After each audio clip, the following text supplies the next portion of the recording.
We do not yet know the full extent and the systemic and structural changes which will happen.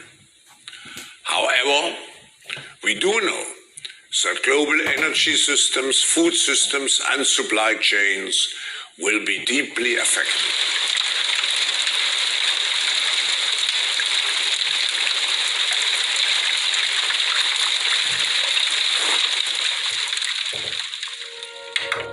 Welcome to the year 2030.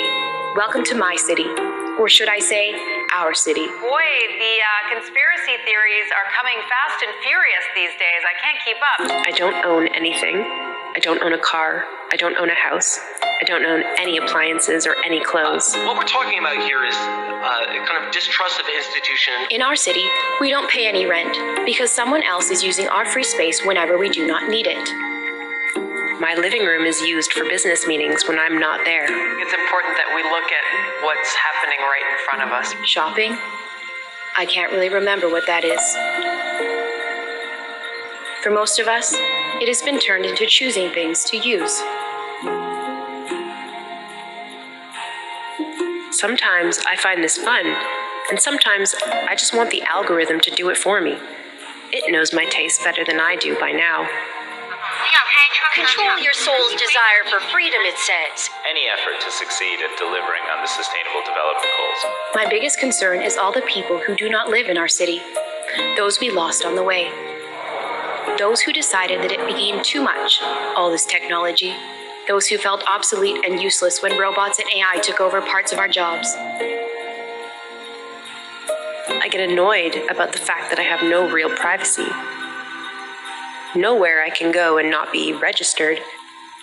I know that somewhere, everything I do, think, and dream of is recorded.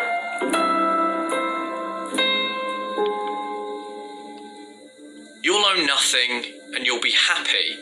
It's a phrase you've probably heard over the last couple of years, but what exactly does it mean? Where does it come from? And what exactly is it?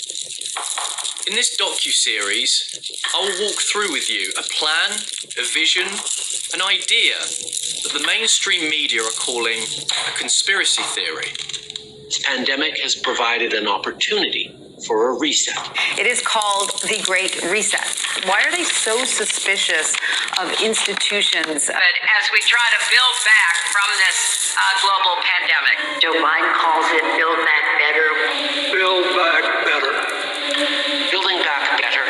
To do things differently. To build back better.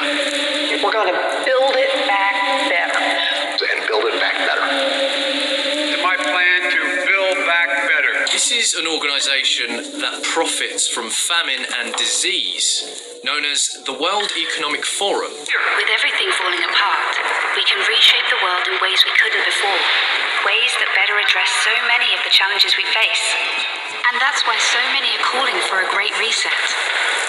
This organisation pushes fear and tragedies to further its own agenda. We know now that the next crisis is already waiting for us around the corner. One that will dictate what you own, what you eat, what you think, under the guise of a sustainable future. With climate change set to dwarf the damage caused by the pandemic, the message from 2020 should be abundantly clear. Capitalism, as we know it, is dead. And when someone calls this a conspiracy theory, they don't realise that the information is right under their nose. We want to be a very transparent organization. In the year 2020, March to be exact, COVID-19 plagued our television screens, social media timelines, radios, and the newspapers.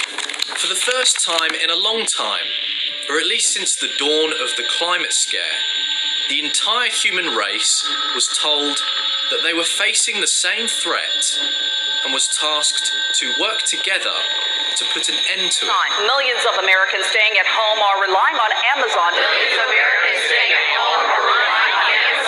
And in the shadows, an organisation, or a cabal really, schemed to use this sudden global instability and public hysteria to rewrite society. Do not yet know the full extent and the systemic and structural changes which will happen. To do away with the values and systems that underpin civilization.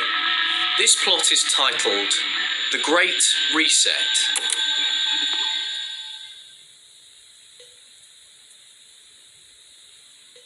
This idea, known as the Great Reset, was announced in 2014 and pledges to redefine the social construct between governments and individuals by creating a global, sustainable system through electronic identification, universal basic quality services, and the reconsideration of industries such as oil and gas, and even technology.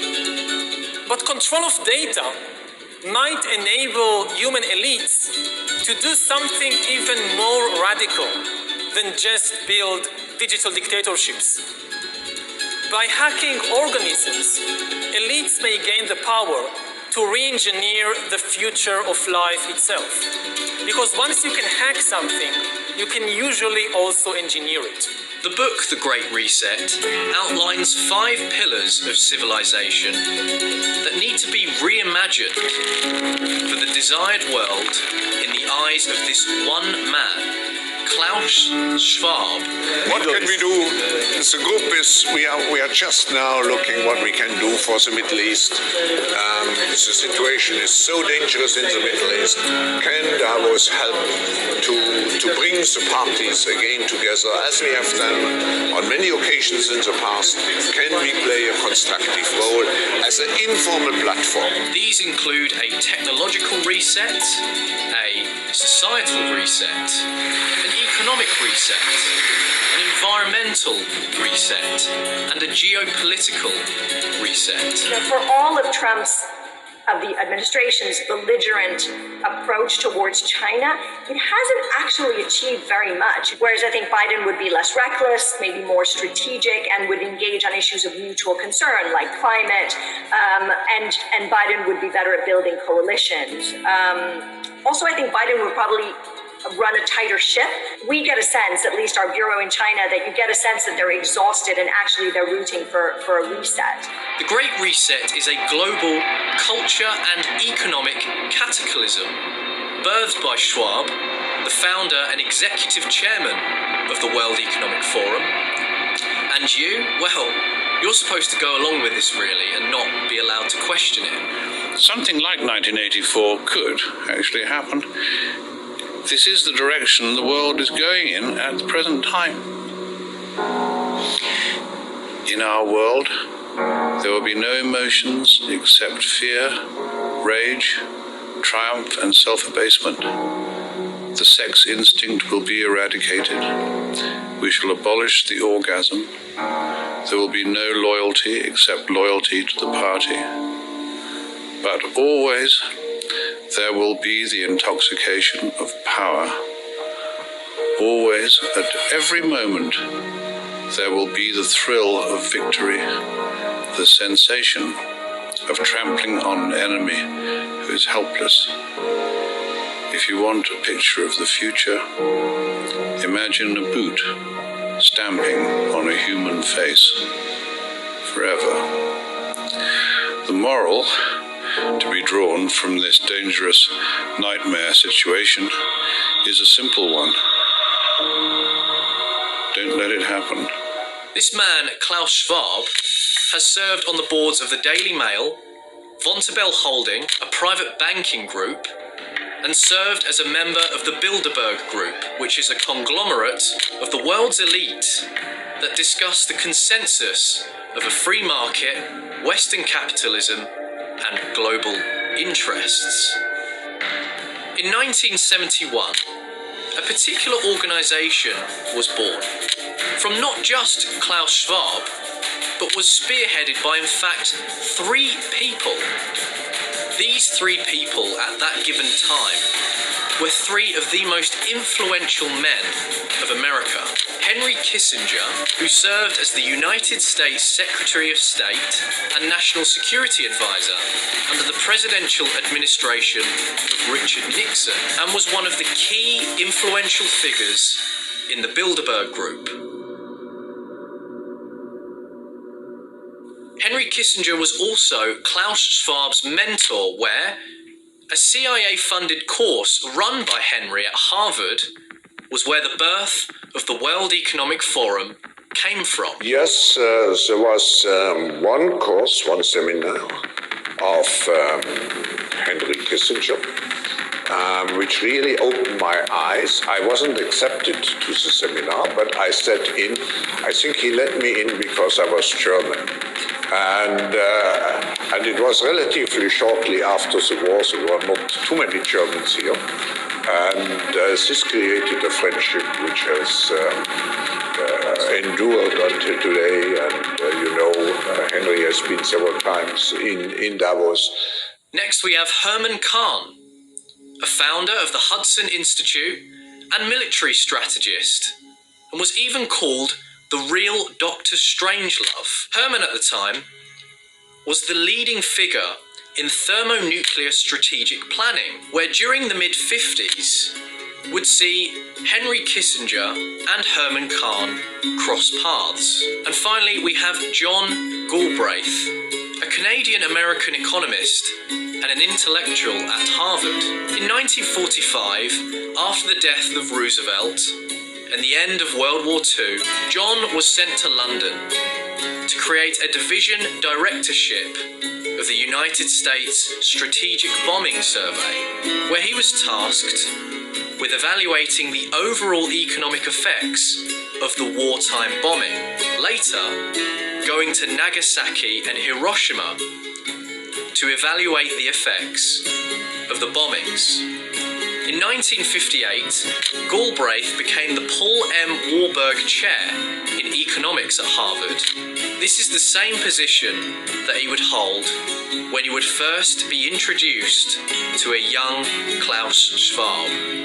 These three men are responsible for what is now known as the World Economic Forum. We are in the midst of a crisis, a transformational crisis. The world will be quite different when it comes out of the crisis. So we have two tasks. The first one is to help to manage the crisis, and second, to shape the post-crisis world. In the year 1970, Klaus Schwab wrote a letter to the European Commission and asked for help in setting up a non-commercial think tank for European business leaders. The European Commission would then sponsor the event. The Commission is a group of politicians, men and women, who meet every Wednesday in Brussels. We call them commissioners. Together, they form the government of Europe, so to speak.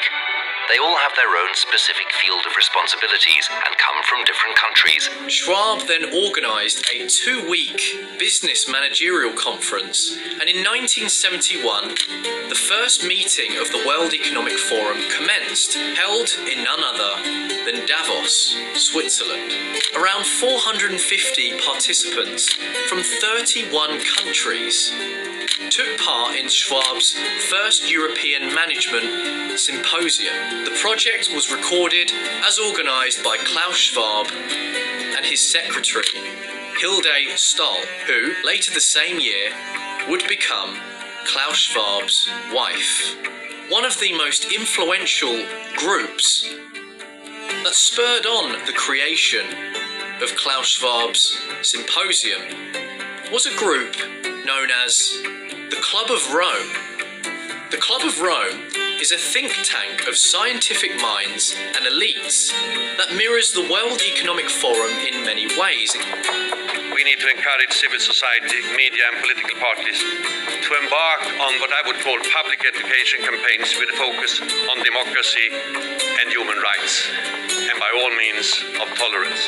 Aurelio Pecci, an Italian industrialist, Alexandra King, a British chemist and pioneer of the Sustainable Development Movement, and David Rockefeller, an American banker and philanthropist, whose family name is possibly the most notable, being one of the richest families to ever live. Among the Club of Rome's first accomplishments was a 1972 book entitled The Limits to Growth that heavily focused on global overpopulation, warning that if the world's consumption patterns and population growth continued at the same high rates of the time, the Earth would strike its limits within a century. It was soft eugenics conceived from the fear of overpopulation. And I know what kind of world I want to live in. I don't want to live in a collapsing world. I don't want to live in a world, as Jürgen says, that's getting grayer and grayer. And it costs more and more and more to maintain even a decent standard of living. The Club of Rome would later that year publish a report detailing an adaptive model for what is known as global governance that in their terms would divide the world into 10 interconnected economic and political regions.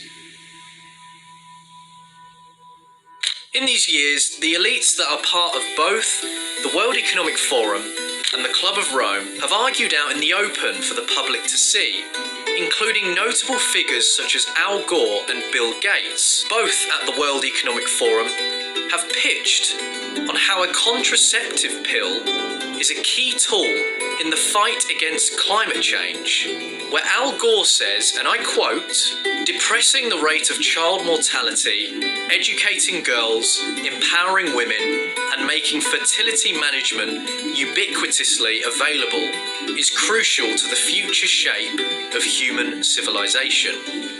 Whilst Bill Gates says, and I quote, "If you get the health improved, you get the availability of contraceptives, then families will voluntarily choose to have less children." It's not a secret that both these organisations mirror each other with their agendas. Bear in mind as well that Bill Gates and Al Gore both have children. They mean they want other people to have fewer children. The World Economic Forum, with all of its influence, has even started their own schemes, one notable one being the Young Global Leaders Scheme. Their plan was to spread their radical ideology through organisations and governments around the world, and the worst thing about it is it's already in play. What we are very proud of now is the young generation, like Prime Minister Trudeau, President of Argentina and so on, is that we penetrate the cabinets. Notable names include Mark Zuckerberg, the CEO of Meta, formerly known as Facebook, Justin Trudeau, the Prime Minister of Canada, with Chrystia Freeland, the Deputy Prime Minister of Canada, who also sits on the Board of Trustees for the WEF, infamously known for being the granddaughter of a Nazi collaborator, but her role in this and on the world stage doesn't end with sins of the father or grandfather. Freeland was directly involved in the crackdown on the Canadian truckers' protest, who demonstrated around the country, especially the convoy to Ottawa, Canada's capital. This was in protest of the COVID restrictions. Freeland greenlit a government response never before seen in the West, freezing bank accounts, removing insurances, even as far as blocking crypto transactions. But the crackdown didn't just end there. Canadians were beaten, arrested, held without bail, vehicles seized, and trampled by horses. More Canadian names include Jagmeet Singh, the leader of the NDP, a radical left anti-oil party. Andrew Scheer, prior leader of the official opposition Conservative Party, should paint you a picture of just how opposing these people are. It will be a young world. It will be a digital world. Now, who could represent such a world better than you, Prime Minister? To represent also a new, open Canada. I want to use this opportunity also to thank our Canadian constituency, which always has been a very loyal and very much engaged constituency here at the Forum.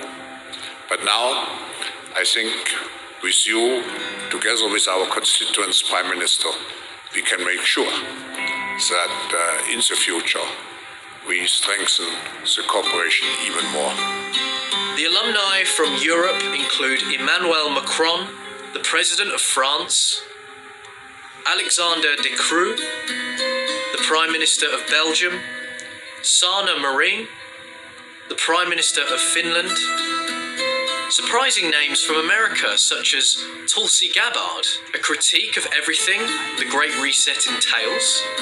But most interestingly, Ivanka Trump, daughter and senior advisor to the 45th President of the United States, Donald Trump. They predicted an overpopulation crisis in the 1960s, mass starvation in the 70s, and an end of oil in the 1990s.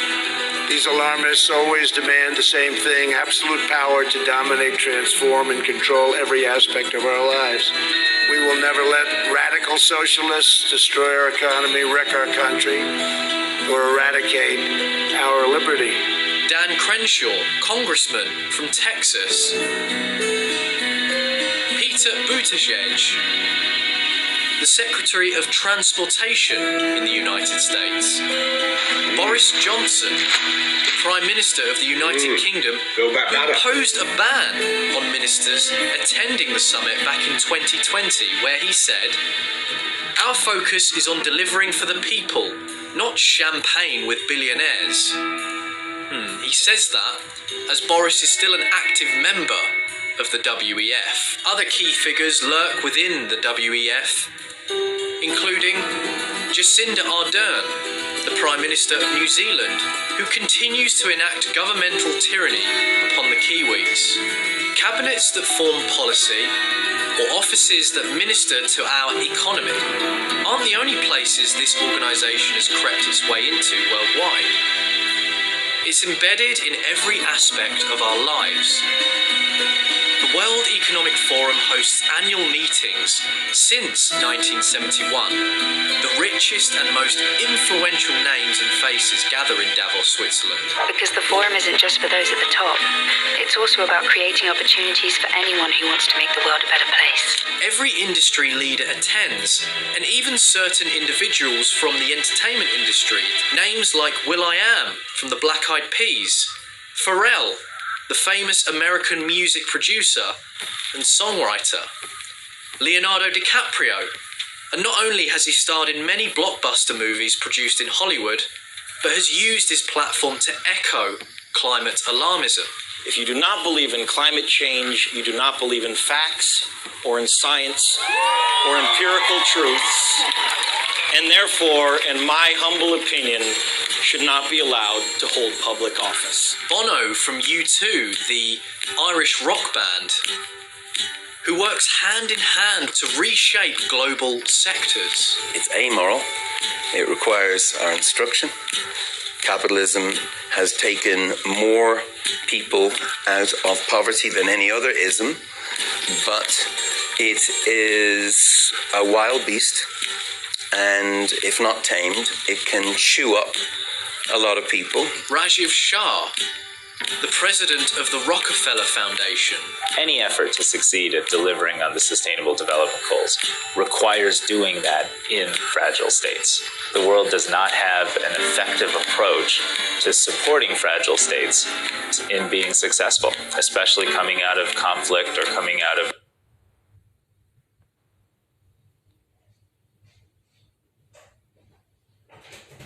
a disaster. And Chad Hurley, the co-founder and CEO of YouTube. Well, I think they're just hearing the message now that the internet is truly evolving into a platform for communication, and that they would be able to harness that energy to have their views and their messages expressed to the world. The summits every year share a new theme. In 2009, it was shaping the post-crisis world. In 2017 was responsive and responsible leadership. In 2018, it was creating a shared future in a fractured world. And in 2020, the summit named The Great Reset was hosted alongside a particular royal family member, Prince Charles, which set off every alarm in the minds of those who are paying attention. And we build again in a greener, more sustainable, more inclusive way. Was COVID the Great Reset? And what lies in the future of our world? I hope to answer these questions for you during this series and give you the facts and knowledge in order to resist this creeping, radical globalism.